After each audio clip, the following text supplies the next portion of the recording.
Hi, good evening, everybody, and thank you very much for joining me for another conference by the Paris Science Group.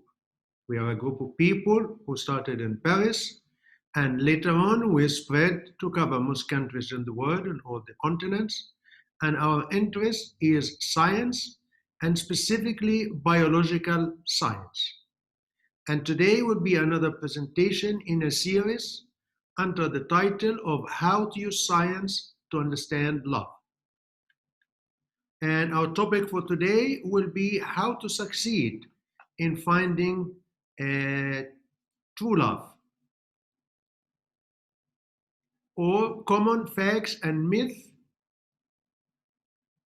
about love. And here's my name, Fred Nour. I'm a neurologist. I thought probably a better title should be Why Did I Fail in Finding True Love? The chances are you're here tonight, you're watching this because you did not succeed in finding true love. If you succeeded in finding true love, you most likely be busy with your loved one and you have no interest on the topic. Very similar to if I was giving a talk about how to get rich. Jeff Bezos, Bill Gates are not likely to join because they're already rich, they don't need that. Who's going to join a conference about how to get rich is people who don't have money. Who's going to listen to a meeting about how to find true love is someone who failed. So we are here to examine the reason for the failure. And when you find the reason for the failure, you can find the reasons for success. So we will answer the question, will I ever find love? And why on earth don't I? But before we begin, I want to make a disclaimer. It is the Paris Science Group because we specialize in examination of things based on hard science. However, this part of the series is not based on scientific method. The scientific method of physical organic brain research. The reason for that, and there are no objective studies on this subject. So it's all not based on the scientific method. Based on what? Based on a branch of knowledge called philosophy. Philosophy is so-called soft sciences, cannot be measured, cannot be seen. It is intellectual science. So people in the field of that science are given a degree of PhD, which means Doctor of Philosophy. So psychologists, sociologists, sexologists, and all of that, they are really dealing with philosophy and branches of philosophy which are intellectual features that cannot be objectively seen or measured. So it could be right or could be wrong. In other words, everything you're going to hear is subjective opinions. So basically, you're going to hear about my subjective opinion about the topic because there are no scientific study to give objective things. Even the psychological study that they claim it's objective is not, still subjective. So a fact before we begin is that to reach any goal, you have to succeed in all the steps leading to that goal. So if I want to drive from Paris to Warsaw, Poland, I have to succeed in driving through France, exiting France, entering Germany, traveling through Germany, exiting Germany, entering Poland, traveling to Warsaw. If I fail in any one of these steps, I will fail to reach my goal of being at Warsaw.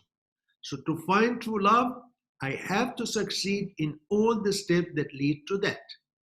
Biggest misconception about love is that it's a one event that happened, hit you once, and will last for a lifetime. That is not true. Love happens in phases. And we have to succeed in all the phases to find the end of the line, true love. So what are the phases of love? Love happens in 4 phases. First phase is called mate selection. Nobody ever was in love, but with who, I don't know yet. I haven't selected someone. That is basically impossible. You have to select a person to love, and that's when love begins. But how do we make the selection? We use 2 parts of the brain. There's part of the brain that's unconscious, that is not under the control of the thinking mind. This part, we call it the instinct, my gut feeling, or sometimes my heart. This is the automatic part that we have no conscious control over. And there's another part of conscious brain. You think about this person have these assets, this liability, this is practical, this is not practical. That contribute too, but it's not the whole story. It's only part of it. And when the two components agree on a mate selection, you immediately move to phase 2, which is romance or falling in love. The saddest part about this part is that we all got brainwashed, conditioned to believe that this is love and that this should last for a lifetime. In reality, it's not love. It's just a phase in love. It's a preparatory phase for true love. It has a function, it has a purpose, and we discussed that before to explain how it happened, what kind of chemicals, why it happens, what are the benefits, and most importantly, why does it have to end after 2 or 3 years? It ends because the goal is achieved, so the body have to move to the next phase.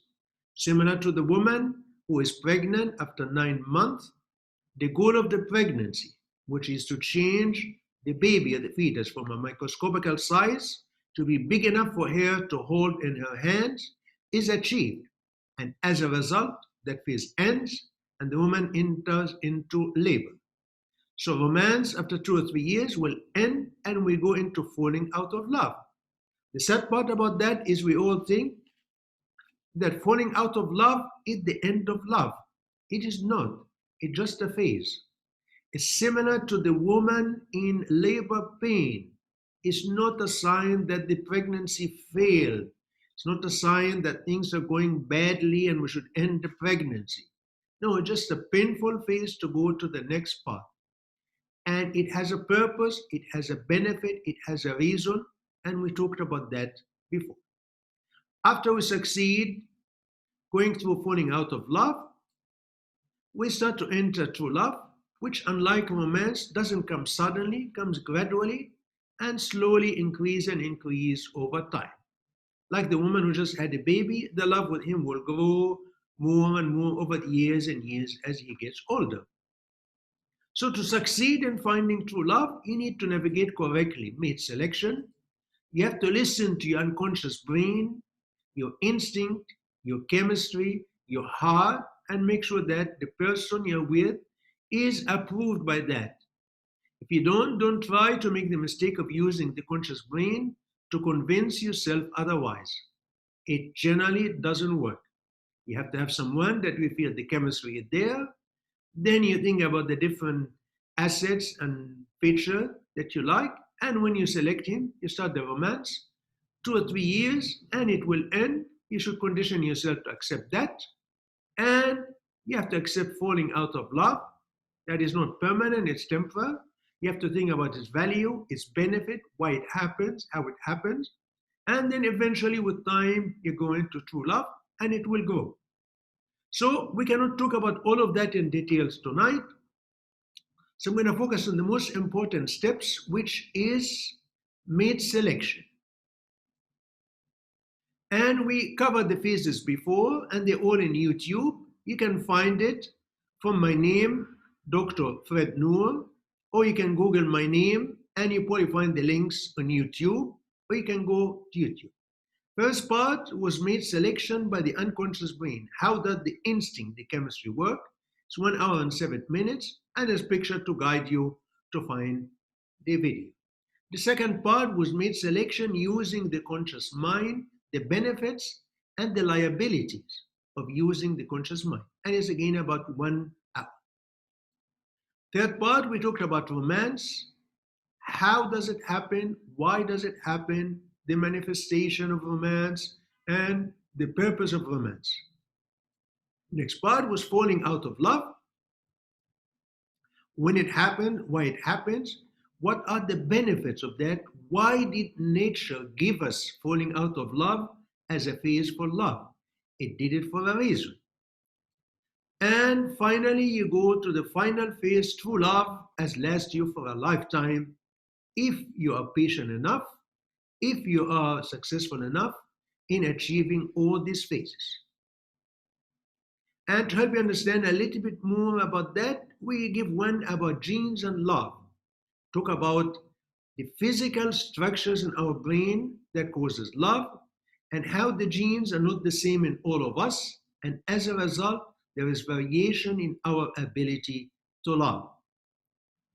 And it's an interesting topic. Most people like it. So have an idea and look at that. Now let's go to our today's feature presentation about why can I find my perfect mate? What is the reason? And once the reason is achieved, you can find a solution. And it's basically talk about managing phase one of mate selection. Why I can find my perfect mate? So the first question is, where is the problem that's stopping my success? Where is it? I say it's probably you, and I hate to tell you this, 70% of the time you are the problem. And it is your mate or difficulty finding the mate, and this is 30% of the time. I know automatically all of you, not some, all of you, babe, oh, I am one of the 30%. I am perfect. I have nothing to do with it. Whoever finds me is lucky and wonderful and so on. And I hate to disappoint you. I hate to hurt your feeling, to tell you, no, I'm sorry. The chances are you have not found true love because of you. 70% of the time it is because of you. Me? Yes, you are the problem. How could that be? Let me give you some case examples. First case example, I remember what I call my worst patient ever. This woman comes to my office. He calls one day, gets an appointment the next day. She stands in line to check in. The woman in front of her thanked the receptionist for calling to remind her about the appointment because she almost completely forgot about it. She goes next and asks the receptionist, why didn't you call me to remind me about the appointment? Madam, you made the appointment yesterday. But do you know how busy I am? Did you Google me and see what exactly I do? No, madam, we don't Google people. We just give them appointment. If it's an old appointment, I call them. If it's a new appointment, there's no need to do that because most people remember what they can do next day. Oh, this is ridiculous. Okay, you have some paper for you to complete. No, I'm not going to complete them. Ma'am, everybody comes here, you have to complete them. No. And you have to sign an agreement with that. No, I'm not going to sign. You have to give us the insurance information. No, I'm not going to give you that. Can you get a pay? No, I'm not going to pay. So how do you want us? It costs us money to take care of you. How do you expect us to get that money? It's your problem, not mine.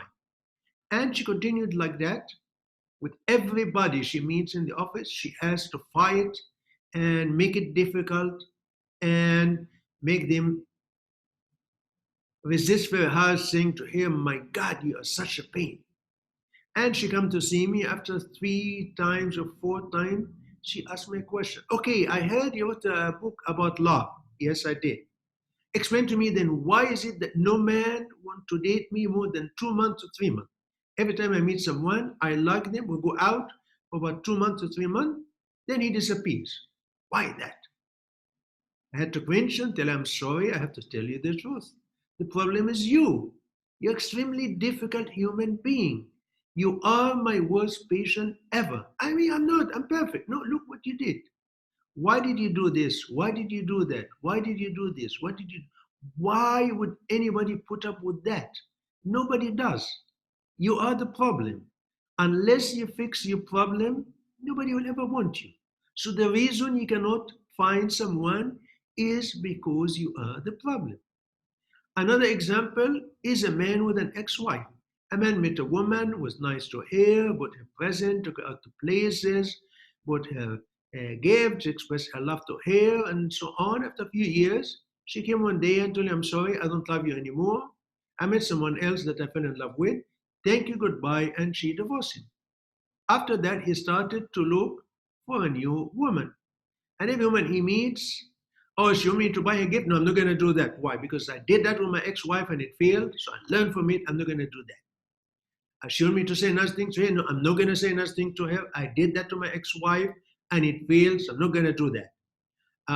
Want me to show some affection and attention? I'm not going to do that. I did my ex-wife and so on. So because of the maybe the pain of the ex-wife because he couldn't get over that, he failed. But the problem is not the women he met. The women he met, most of them are perfect. The problem is him. He is the problem. Another example that I actually came across here in Paris was the prosecutor lawyer. A woman works as a lawyer for the Department of Justice, where she goes after criminals to try to prosecute them and get them to have the maximum jail sentence. So she's used to deal with criminals. She used to be very aggressive with that. She told me, I must have a problem. I'm only 26-year-old and I've been married and divorced twice. And every man I meet after a few months, he leaves me.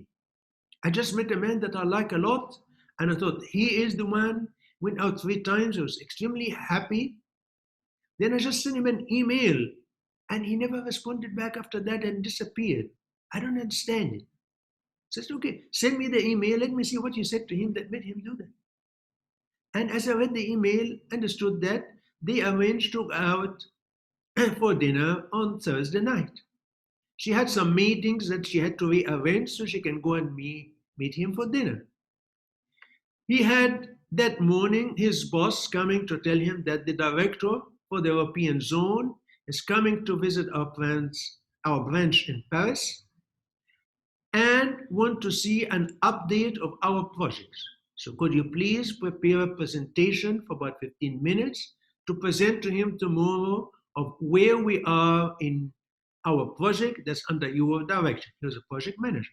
So he sent a text and said, sorry, I cannot make the dinner tonight because I have to stay at home, collect the data, and make a presentation out of that. She sent him an email responding to that. When I read, I was shocked.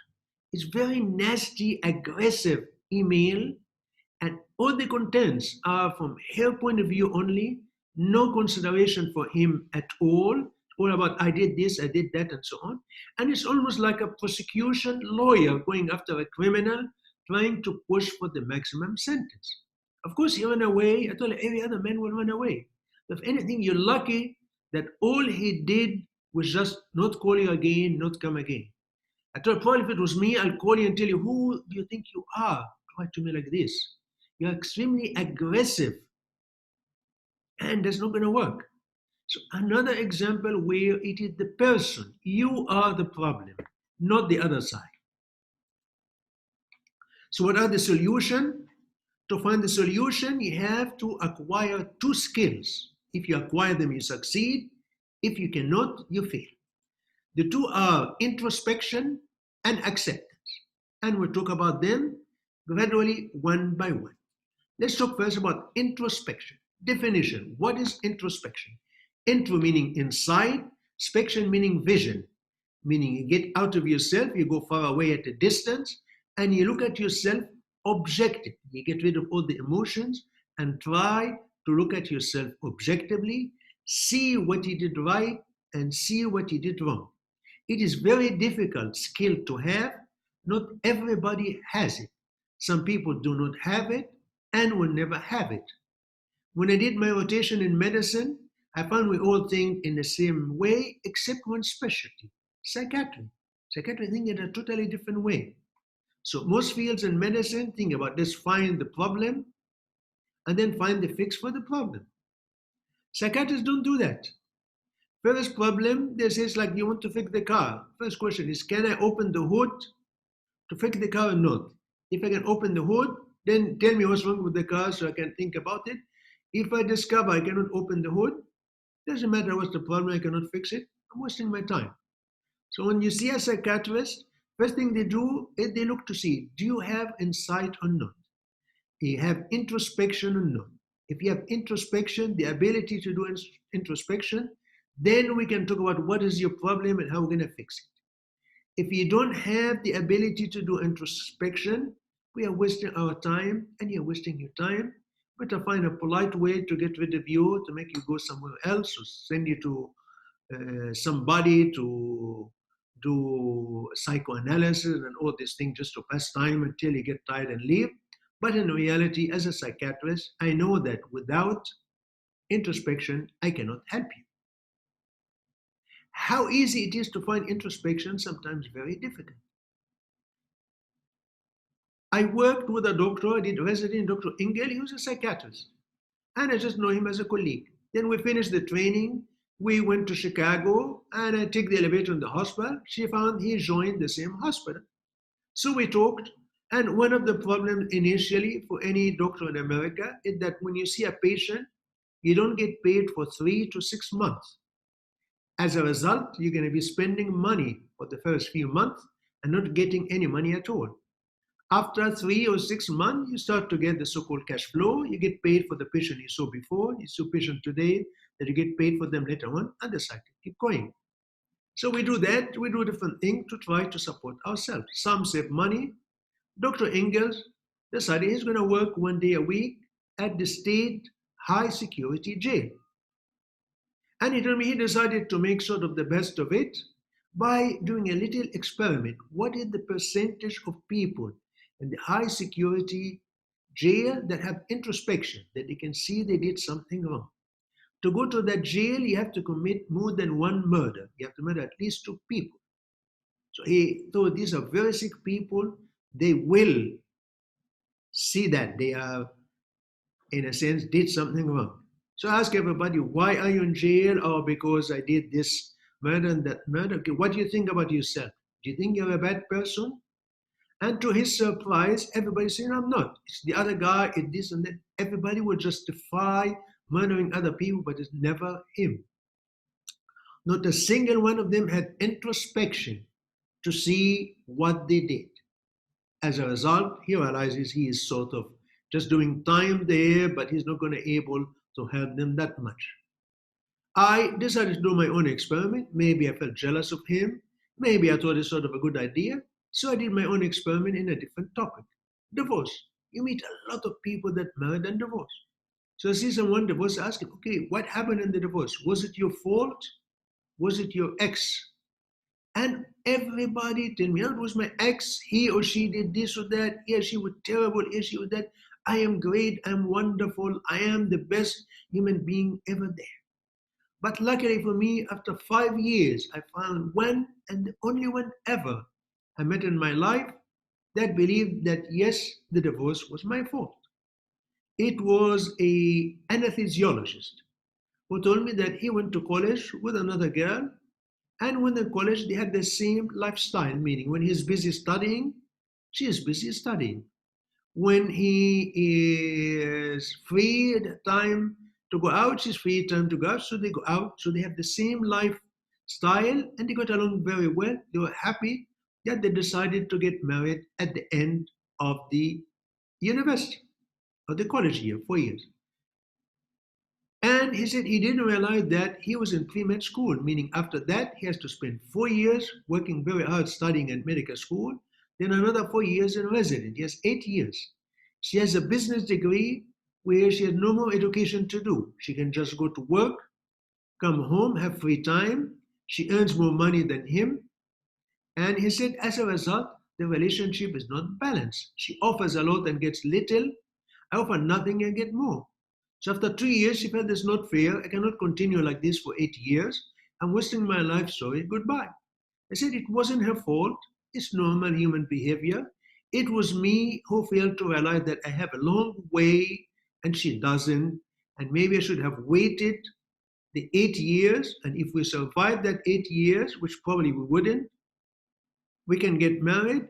Or if we discover, then at least we did not have to go through the divorce. In other words, introspection is very difficult for people to do.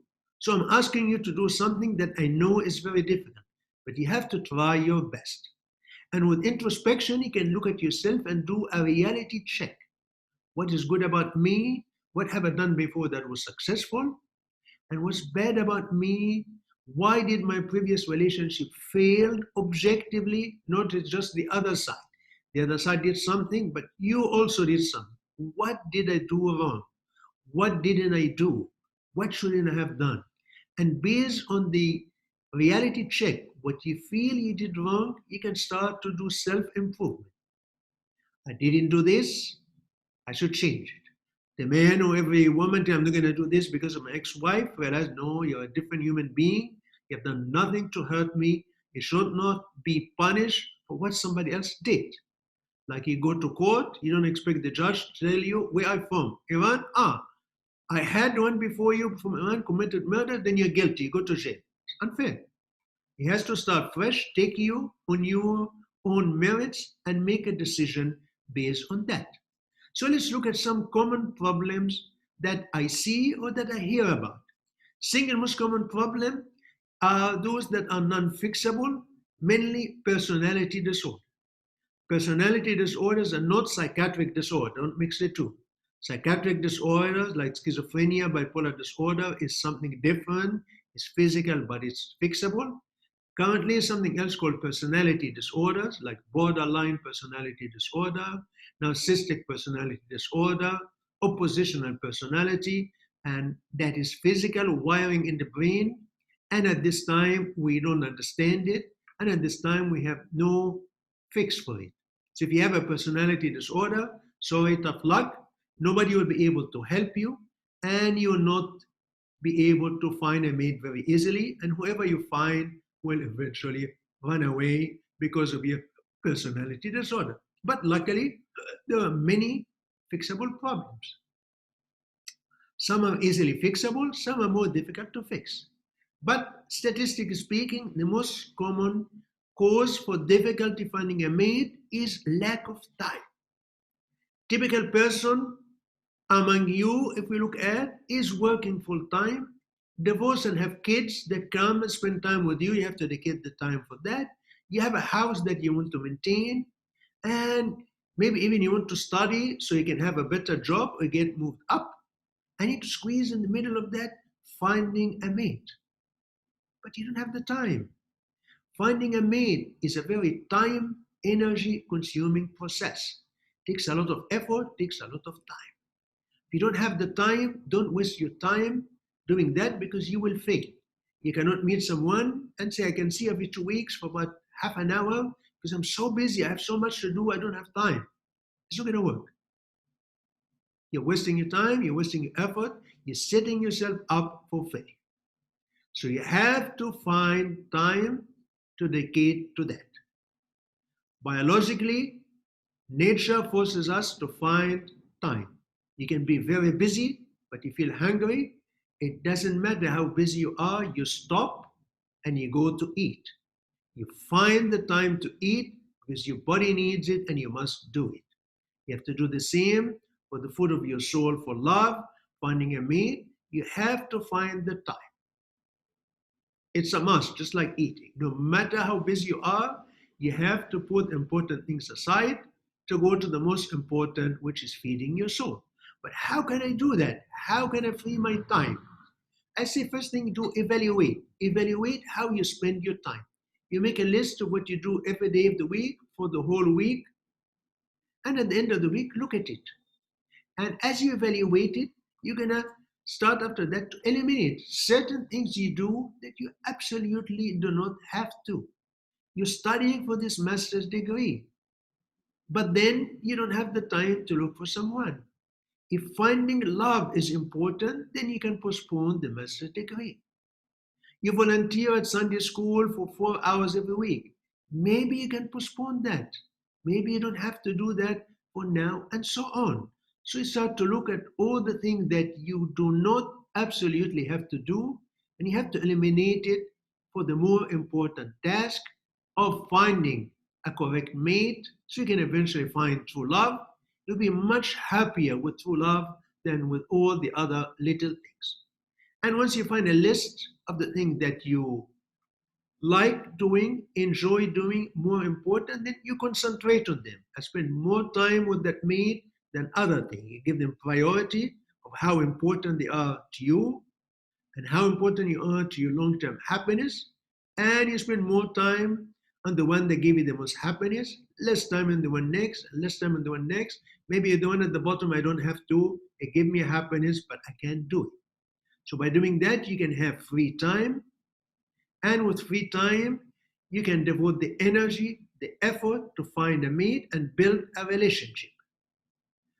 Another problem related to lack of time is what I call wasting time on dead-end relationship.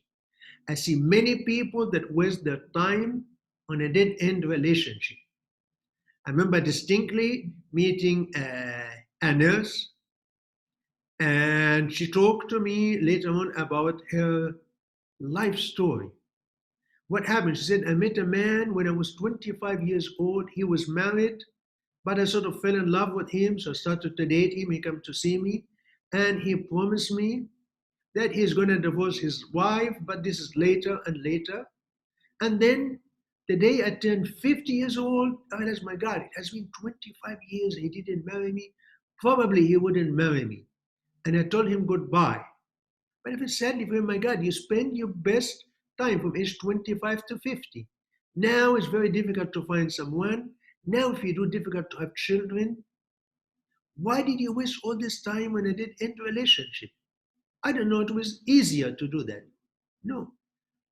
You have to control your time as well as don't waste your time. If you are in a relationship that you feel is a dead end, you have to have the strength, you have to have the courage to end. Another example was a woman who was married for a man and he was an alcoholic and getting drunk and getting DWI, driving while intoxicated. So he's stopped from driving. So she has to get up early, drive him to work, go late and pick him up from work, and felt that's too much. So she divorced him. She met another man and she discovered he drinks even more than the first man. But she continues to see that man, even though she knows she'll never marry him. It's a dead-end relationship. It will never succeed. Why didn't you end it? Oh, it's so much easier just to go and see him than go through the hassle of meeting someone and so on. No, you have to free the time to meet somebody new by leaving the old one. Statistics say if you are with someone, especially if you live with someone for more than a year, the chances are you'll never get married. And if you get married, the chances are you're going to get divorced. Ask yourself what this other person is going to find about me in the next year or 2 or 3 that they didn't find, that they're going to get them to change their mind.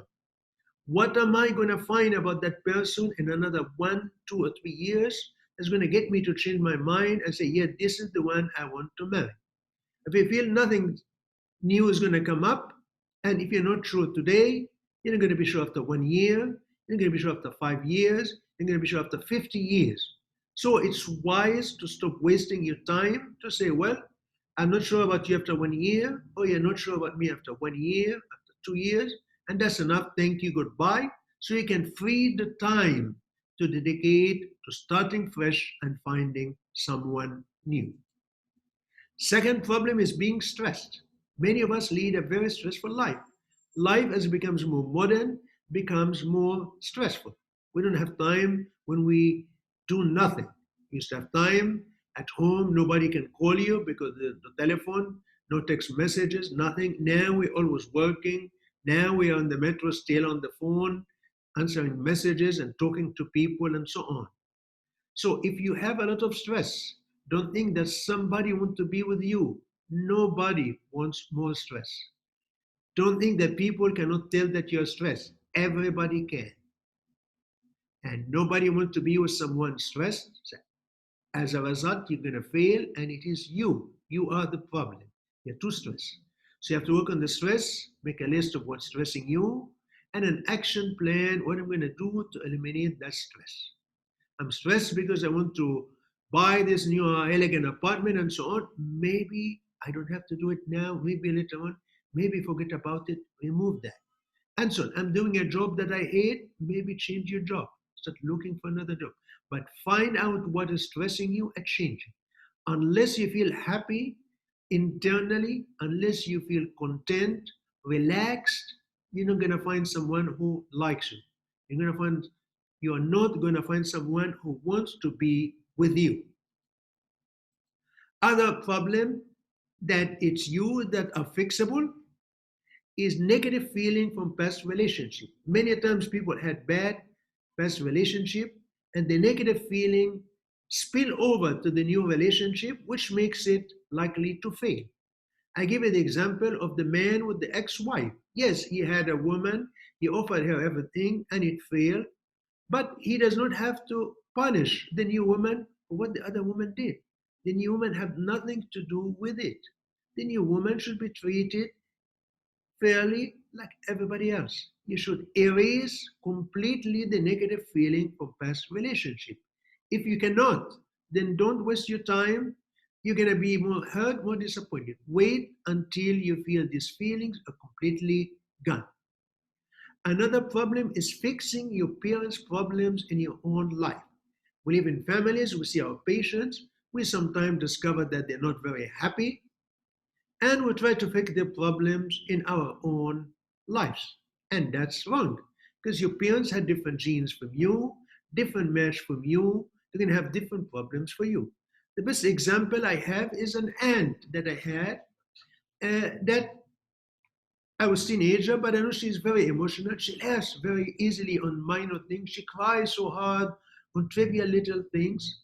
And she was married to a judge. The man, as a judge, was calm, collected, not very emotional, listens, and doesn't make judgment to the end, and so on. He was 6 years older than her. She convinced herself and later on her children that the problem between them is the age difference.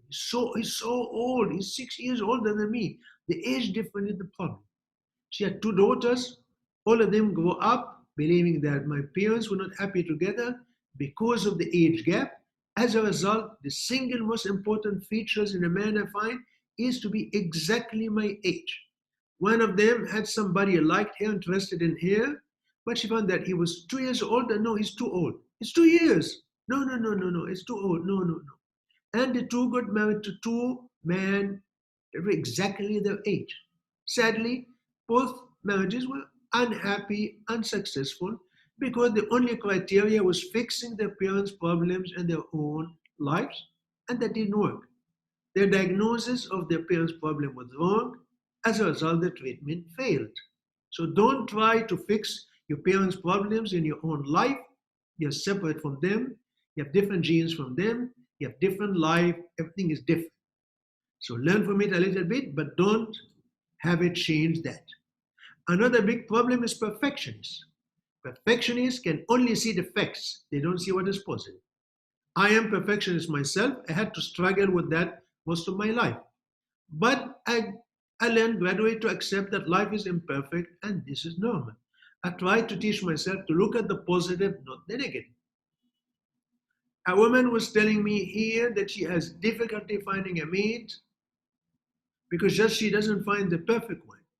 So tell me about your date. She goes out with some guy. He didn't say this. He didn't do that. He had a little bit of an accent. I couldn't understand him. He took me to a place that was noisy and so on. And second time, somebody else, more or less same thing. So ask a question. Okay, that is what went bad in the day. What went good? What was good about him? Oh, that's interesting. I never thought about that. You didn't see what was good. You only saw what's bad. Yes. Yeah, I never thought about that. Maybe let me see. Maybe this. Maybe that. So perfectionists, unfortunately, focus on the negatives. They only see the facts. They're not able to see the good points. It's like the glass that half filled with water. They only see the half that does not have water. They can never look and see half the glass that full of water. If you have that, you have to work on yourself to consciously look at the positive in everything. Okay, I went, saw that person. I know I noticed this and that I didn't like, but let me think. What did he do that I like? What did I see that I like? What was positive about that? And maybe if you do that, you will change. And as a result, you'll be more successful finding the right person. Another big fixable problem is unrealistic image of the person of my dream. Fantasia with an S is different from fantasia with a C. Fantasia from a C is fantasy, imagination that are not reality. Fantasia in Latin is the mental image of reality. So if you close your eyes now and tell me what you see, describe me with the Eiffel Tower behind me and the sky and the clouds, exactly as they are, then this is fantasia. And it's a big problem because many people due to the lack of introspection, cannot objectively see themselves and value themselves. Best example is this person here. She works as a cashier in a supermarket. She thinks she's very attractive and colorful and so on, but many people view her differently. And when I ask her what kind of person you are looking for, she told me she wants a man who is very handsome, muscular, young, and a CEO. Why would a man who is handsome, muscular, a CEO will choose you out of all the women? Why not? I'm a nice girl. I'm good. She has unrealistic expectation. She'll be looking and looking and looking forever. Will never find someone who has all the features that she has that will accept her. I've seen the same here in one international meeting. This young woman talked to me, what you do, you write a book and this and that. Okay, then explain to me, why can I find the man of my dreams? I said, okay, describe to me the man of your dreams. She'll describe all the wonderful features of that man. Next question I ask, okay, how many people have to be in this room for you to find that man? She thought, probably 1 million. I see, so he's 1 in a million. Yes. Okay, now imagine that he's in this room, but there are also 1 million women. Are you going to be the most intelligent, most attractive, the best one of them? She thought a bit, probably not. Okay, tell me, why do you want him to choose you when there's so many other women out of the million that are better than you? Why do you want to choose him? She said, but that's what I want. Yes, but what you want is not reality. But she didn't like it and walked away. This is the problem, very common problem, that we cannot see that. So fixing the unrealistic fantasia is difficult, but you can try to help yourself. It's not a 100% method, but it will help. I suggest you make a list of your 10 best assets. What are good about me? Make a list of that. Try to be objective if you can. And the worst 10 things about you. Ask your friends, ask your family, be honest, tell me what's bad about me. And you make a list. Then look at the other person. What are the 10 best assets? What are the 10 best liabilities? Then do a comparison. Do my 10 best assets balance with his 10 best assets or not? Maybe I have 4 good assets, he has 5. Then actually he's better than me, even though I perceived it differently. I have 4 or 5 liabilities, has 2 or 3. Then oh my God, then actually I am lucky to have him. He's blind to see that I'm more defective than him. Maybe that will help you to make sure that the 2 lists balance, that you have as many assets as he does, and you have as many liabilities as he does. Yes, he has liabilities, but so do you. And you have to look at that, you have to accept that. So if the 2 lists are more or less in balance, then you have better chance. Another common problem is some people are unable to be a good listener. You cannot let somebody talk and finish what they say. You start to talk, you think of something, you cut them off, and you keep talking over them, telling you your thoughts or ideas about that. It makes it very difficult to have a two-way conversation or communication between the 2 people, and many times people get tired of that and leave. And the solution for that, how to fix it, are 2 things: introspection and acceptance. You have to acquire these 2 skills to succeed. We covered introspection in detail. Now we have to define acceptance. Acceptance is accepting the thing that you cannot change. That yes, it's different. Yes, I'm aware of it. I cannot change it, so I have to accept it. You are 6'4", he is 5 foot tall. He cannot make himself 6'4". You cannot make yourself 5'4". You have to accept that and be happy about it. Rejoice in it rather than resent it. He likes to play music. You don't like music, but he's different, and that's okay. I let him enjoy it if I don't enjoy it myself. He likes painting. You don't like painting. It's okay. Let him have time, or let her have time, and so on. Identify the differences that cannot be changed and accept them. Not everybody is the same. We cover that in more details about the genes. We don't all have the same genes with the same ability to love and express emotions. And we look at the big picture. If it matches, we have to accept the rest. And you always have to remember this important statement. You selected as mismatching person. No matter how hard you try, at the end, the person you're with will be mismatching, will have be different from you, will not feel happy when you're happy, sad when you're sad, tired when you're tired, energetic when you're energetic. It's a different human being, different set of genes, and as a result, different assets and liabilities, and is not that a perfect match for you. There's only one way to find a perfect match for you who will be happy when you're happy, sad when you're sad, tired when you're tired, energetic when you're energetic. That method is to buy a big mirror, mount it to the wall. When you go there, you're going to see the only person on earth who will be a perfect match for you. It's you and nobody else.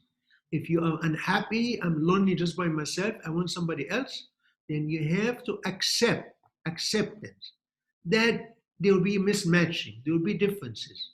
And you accept it and don't resent it, but rejoice in it. It's good.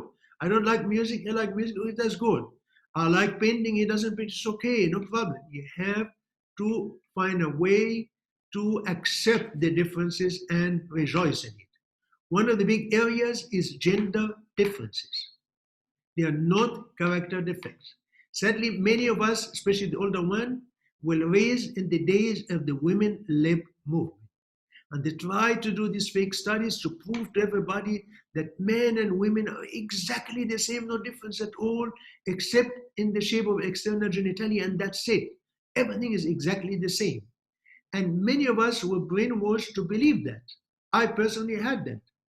I met a wonderful woman when I was younger, but I was bothered why every month around her period she becomes so emotional and cries easily and does this easily. I'm not like that. But there's something wrong with her, forget her. Okay, I regret that until today, but this is the problem. Gender difference of physical, gender difference of normal.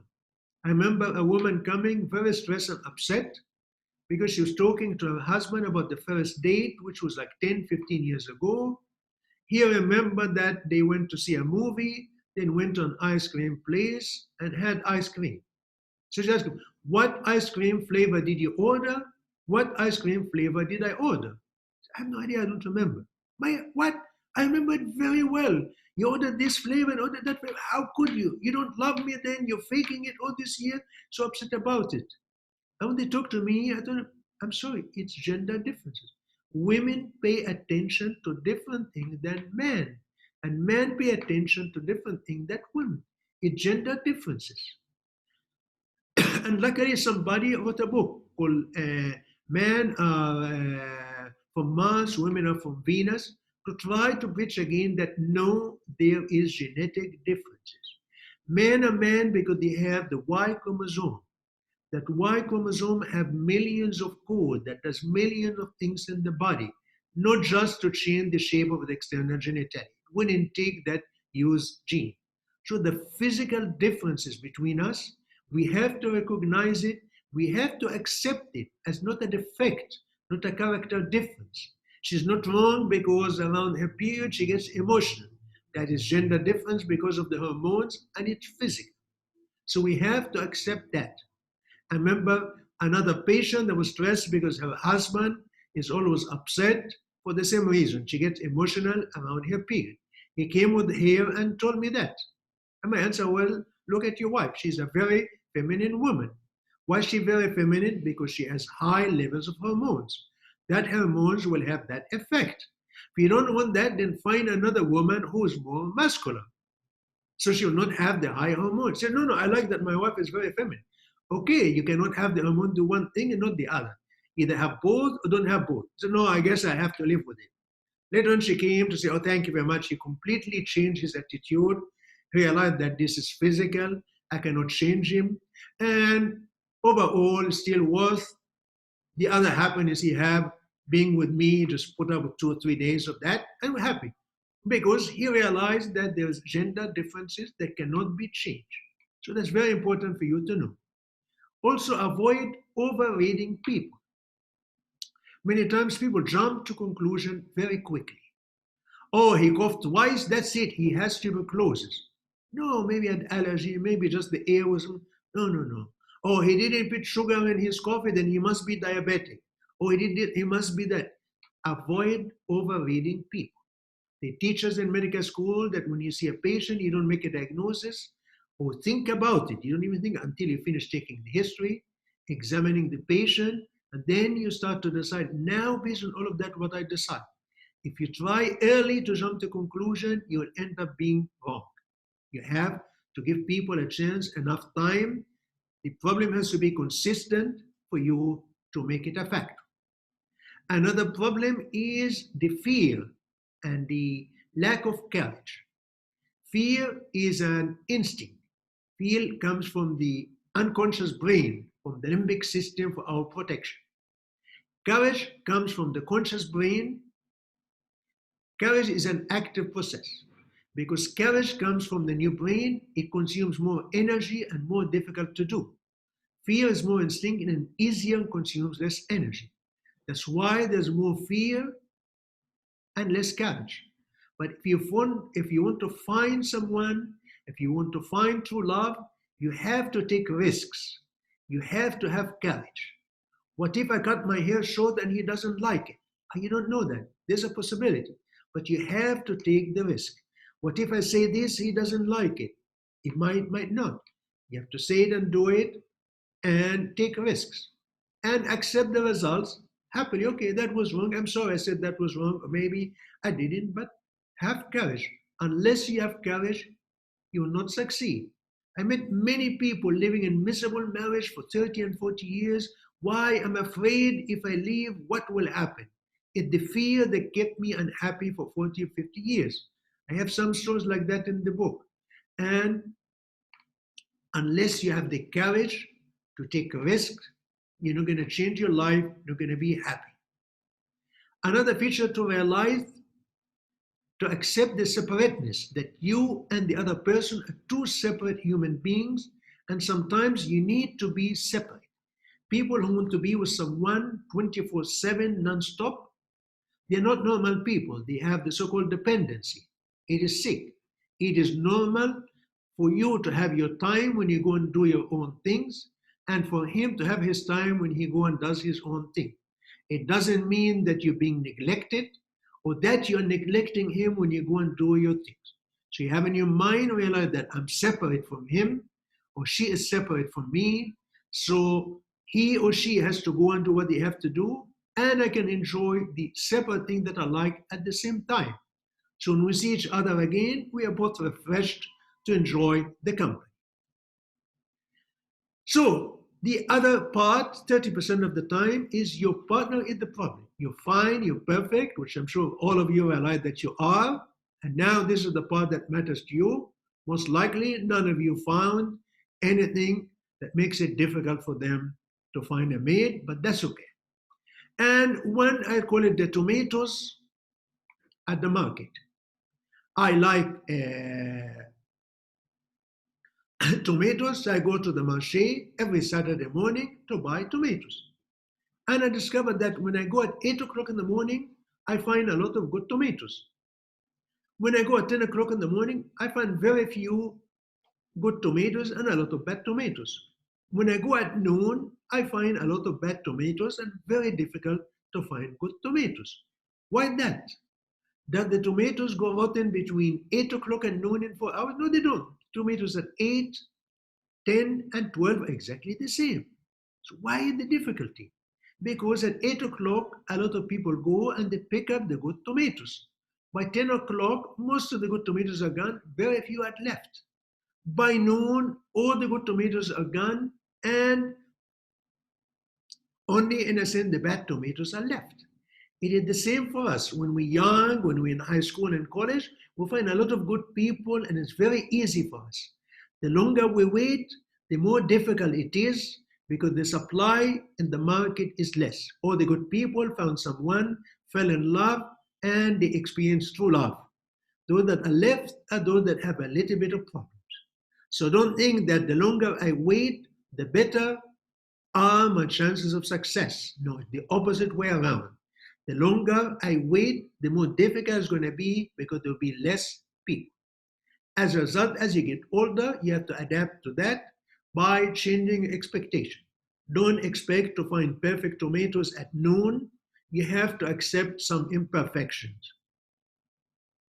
The second is big biological differences. Biological difference are physical differences that cannot be changed. Like you're 5'4", he's 6'4". 4 inches. A big biological difference could not be changed. It would continue this way. Talk about more about that, and as well as big intellectual difference.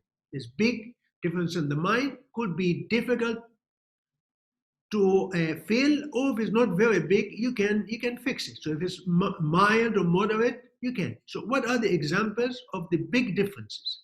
The single biggest one that is a problem, a chronic problem, caused a lot of relationship to fail is the difference in the sex drive. As a physician myself, I was totally surprised about that. When I was in medical school, the sex drive of the patient was of no importance to us. Maybe the doctor in the field of venereal disease a little bit, and that's it. The medical profession was never interested in the sex drive of patients until in the 80s, AIDS came, was killing a lot of people. And initially, it was believed that AIDS is a disease of homosexuals. So the initial drive in medicine was to ask every patient if he was straight or gay. If he is straight, no risk of AIDS. If he is gay, then we have to consider the possibility of gay. Then a few years later, they discovered no, it can happen heterosexually, and the risk depends on the number of sexual acts and the number of partners. So for the first time, the medical profession was interested in finding a way. To go and ask the patient how often do you have sex and how many sex partners do you have is a useless question because you know you'll never get the correct answer. So you have to find another way. So a group of doctors in US and in England, they were gynecologists because gynecologists only see women. So the study was done at women and it was published in a very well-respected journal in about 1988 or 89 under the title, Do Women Who Dress Sexy Have More Sex? I remember when I read the title, my instinct was, of course not, it's all the same. But as I read the article, I said, no, it is not. There's a spectrum where some people have high drive for sex, have sex more often, and some have low drive for sex, have sex less often. What surprised me and shocked me is when they looked at the number of people to try to grab that, it became the so-called bell-shaped curve. Most of the people near the middle, and as you go to the high end, the low end, you get less and less people. What surprised me is the ratio, the difference between the high end and the low end.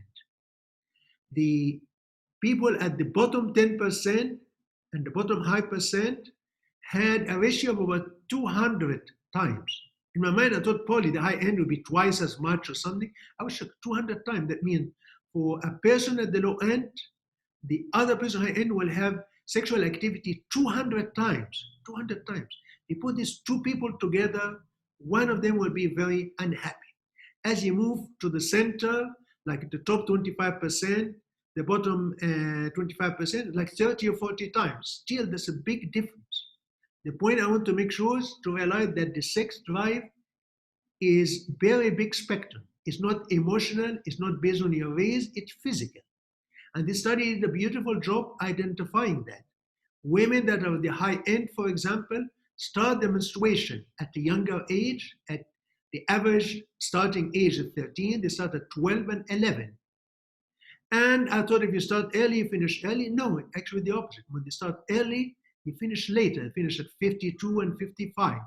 And women who start at age 14 finish earlier. There's physical difference in the duration of the fertile period. And they did studies about the nervous system, the sexual nervous system itself. And they proved that those at the high end has a better developed sexual nervous system. They have more nerves supplying the areas, and they have higher density of them, and they get stimulated more easily, the so-called sensory threshold. at which point you feel the sensation, and at which point you feel 2 points instead of one, and so on. But they prove that there's a physical organic difference.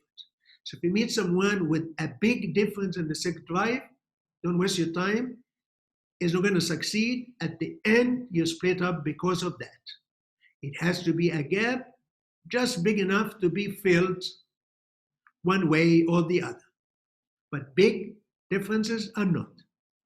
Other big differences that could be partly helped is athleticism.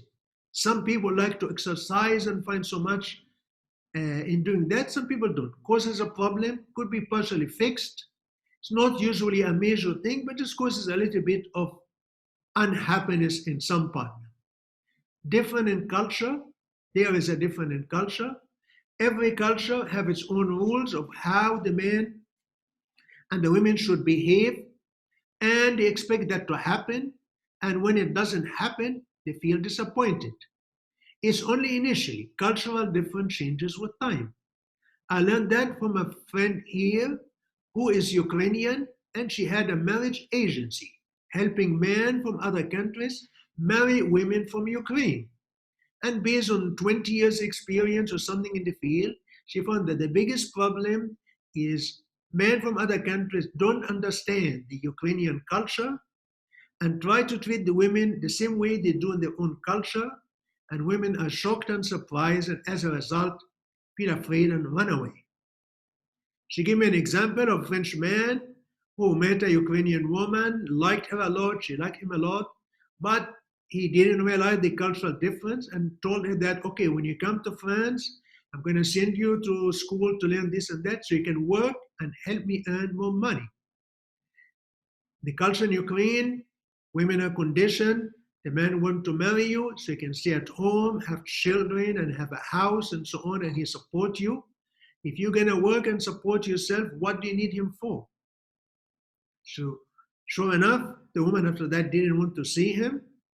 So I asked, what would you have advised him? She said, no, I would tell her that, let her come in France, stay at home for a while, meet your friends, relatives, neighbors, and see that everybody is working. She will automatically adjust to the culture, will automatically feel, no, I need to work and help you, I need to do the same, and she'll do it happily. And at the end, she will become a French woman like all the women in France, but you have to give it time to adjust. So cultural difference could be a problem initially.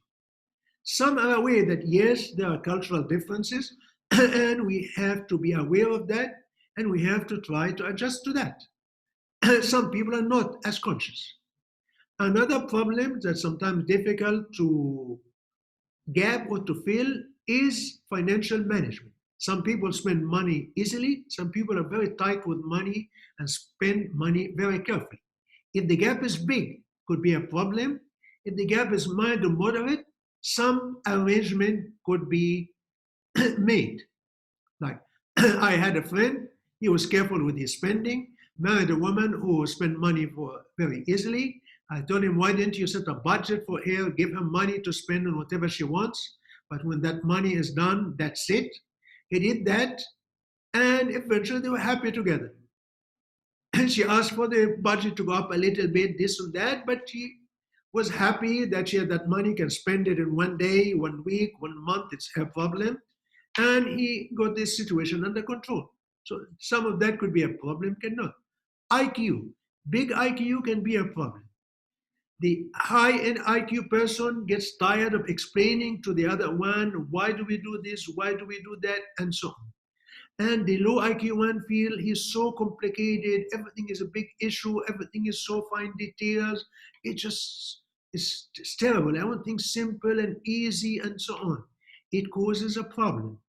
So if that's the case, if it's mild, it could be filled. If it's big, could be one of those that are difficult to fix. Different politics worldview can be a problem depending on how severe it is and how convinced each side about their opinions. I am American, I grew up in America, I'm a capitalist in my belief and my thinking. I come here in France and I find most of the French are socialists, believe in socialism. When we discuss it, we always disagree. Some people accept and respect the difference in politics, no big deal. Some people get very angry and upset and offended about it. How dare you come to live in France if you don't believe in socialism? This is our biggest achievement in history. What? Socialism is not the biggest achievement of the French? No, it is. Big gap like this become very difficult because you cannot force yourself to be a socialist. Socialists cannot force themselves to be a capitalist. It's brainwashing that takes years and years and years to happen, will take years and years and years to change. If that's the case, could not be gap, you're better off to stop and look for someone else. So the bottom line is, if you select the correct mate, and if you go through the period of romance, falling out of love, you eventually find true love, and you're going to go from this. This is romance. You're just getting mad, happiness and joy, but this is romance. It's going to end in 2 or 3 days. And if you succeed, eventually go to this. 84 years old, 80 years woman, hot day, beautiful day in France. They want to go to the Mediterranean. He takes her with their canes because he cares about her. If she's sick, he'll be there at the hospital all day, every day. When he's sick, she'll be there all day, every day. The other people, if she's sick for too long, goodbye, divorce her, look for another one. So this is your goal. This is where you want to be. This is my image of true love. This is the end. Thank you. And time for questions and comments. But we're not going to record that because it doesn't always flow very well. So we're going to stop at that. We're going to stop sharing. We're going to end the meeting. And then we'll take the questions after that. Thank you.